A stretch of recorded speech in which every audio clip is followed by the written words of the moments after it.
وحدت الجنس یعنی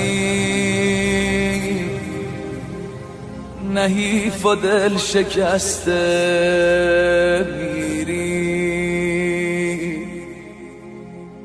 جوونی اما مادر پیری، بهونه سفر میگیری.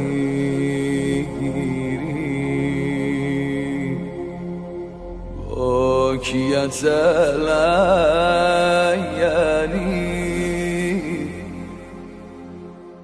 بارون قصه ها میباره،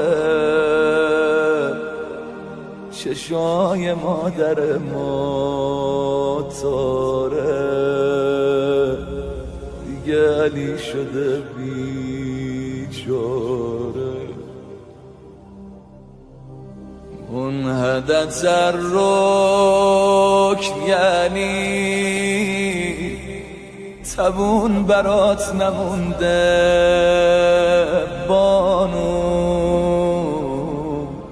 کی قلب تو سوزونده بانو، کی بال تو شکونده بانو. معصبت الرأس یعنی بستی سری رو که پر درده، رنگ رخ تو مادر زرده، تو کوچه کی جسارت کرده. جوری لگد خوردی که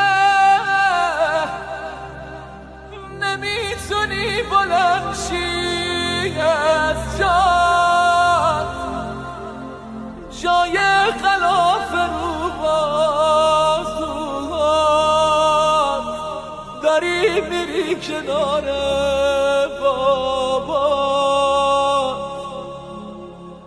هیچ کسی ای وای من نگفت تو کوچه بمون کافر، نزن زن و جلوی شوهر، بمیر زینبت